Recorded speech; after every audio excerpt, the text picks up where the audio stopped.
What would you do if an act of incredible kindness was met with inexplicable rage? In today's story, the protagonist is forced to confront the devastating consequences when his wife's outburst destroys a relationship that was keeping their family afloat. Our story begins with a landlord who was more like a guardian angel. My wife, Chloe, and I were renting a 2-bedroom house in California from an older, retired military man named Mr. Harrison. To say he was kind would be an understatement. He was kinder to us than either of our own parents had ever been. This wasn't a small gesture. In our area, the average rent for a place like ours hovers around $2.600 a month. When we first saw the listing 6 years ago, it was for $2.500, but it also said negotiable. Mr. Harrison insisted on meeting potential tenants personally before signing anything. We sat with him and told him our story, and whether he liked us or just felt sorry for us, I'll never know. But he offered us the house for only $1.600 a month.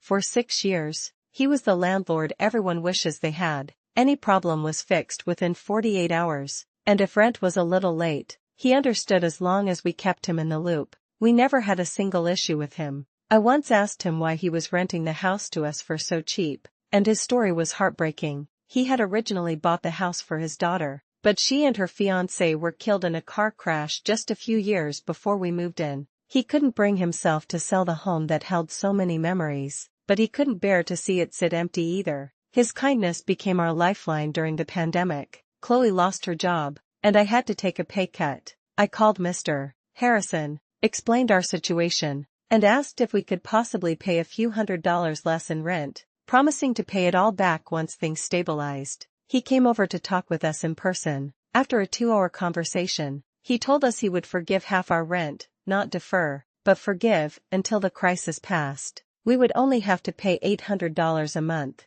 I broke down in tears and thanked him. That extra money kept our heads above water. That's the kind of man Mr. Harrison is. Fast forward to the present. Chloe is 5 months pregnant, and Mr. Harrison had been out of touch for about 6 months due to some health scares. 2 days ago, he came over to let us know he was healthy again and would be taking over property responsibilities once more. He saw Chloe's pregnant belly, and his face lit up with a huge, ear-to-ear smile. After congratulating us, he said, "Kids are expensive, so as a baby gift from me, let's make the rent an even $1,000 until the baby is born." For a reason I will never understand, this sent my wife into a complete tailspin. She started screaming at Mr. Harrison, calling him an old man who was looking down on us. She yelled that he could take his useless gift and shove it. I tried to stop her, but with every attempt, her voice just got louder and louder. In that single moment of uncontrolled fury,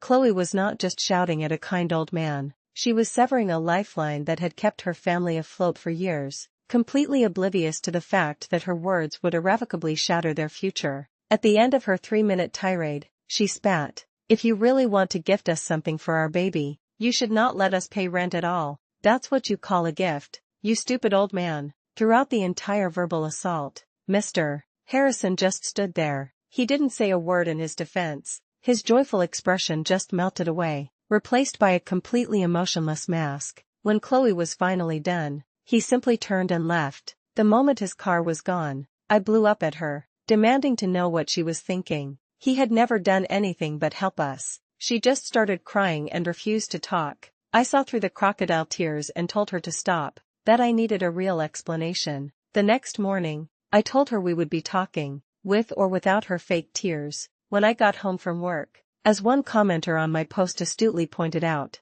my wife broke that man's heart. They said, "He saw you as the children he lost and was likely excited to have an opportunity to be a pseudo-grandfather. Your wife has devastated a good man trying to do something good for her." Later that day, I got a text from Mr. Harrison asking to meet at the house at 5 p.m. I agreed. When he arrived, he asked to come inside and for Chloe to join us. We all sat in the living room in a heavy silence. He didn't ask for an explanation or a reason for her behavior. He simply laid out what would be happening going forward. First, the gift of reduced rent was, of course, no longer happening, and he expected the full $1,600 at the end of the month, with no excuses. Second, he said the rent would remain at $1,600 until our lease was up for renewal at the end of this year. At that point, our current lease would be cancelled. we would have to reapply. And if we were approved, the new rent would be the current market rate. He said because we'd been good tenants so far,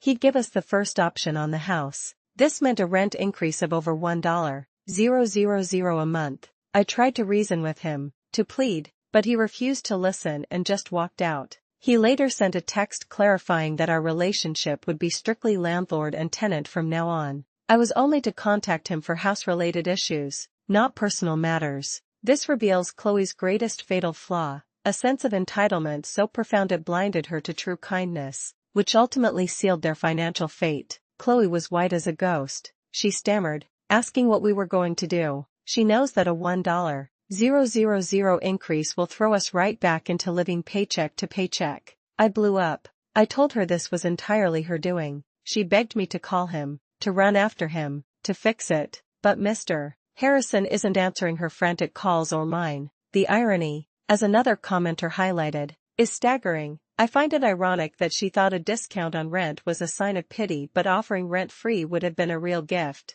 That's not even rational. When I later asked Chloe if Mr. Harrison had ever said or done something to provoke her, she tearfully admitted he hadn't, but couldn't give me any reason for her outburst. All I have to go on is what she screamed, that she felt he was looking down on us. Now, she's devastated. I told her that she would have to cover the $1,000 increase herself. I am up for a promotion in 14 months. A promotion I have in writing. That will give us more than enough breathing room. But until then, I refuse to take on more shifts or longer hours to pay for her mistake. Her part-time salary might not be enough, meaning she may have to go back to full-time work right after our baby is born. If she can't cover the difference, we will have to downsize and move. She isn't happy about it, but frankly, neither am I. She's now calling me an asshole for being mad at her, but my stress levels are through the roof over a problem that never should have existed. This story is a harsh reminder that ungratefulness can burn down bridges that were painstakingly built on kindness and compassion.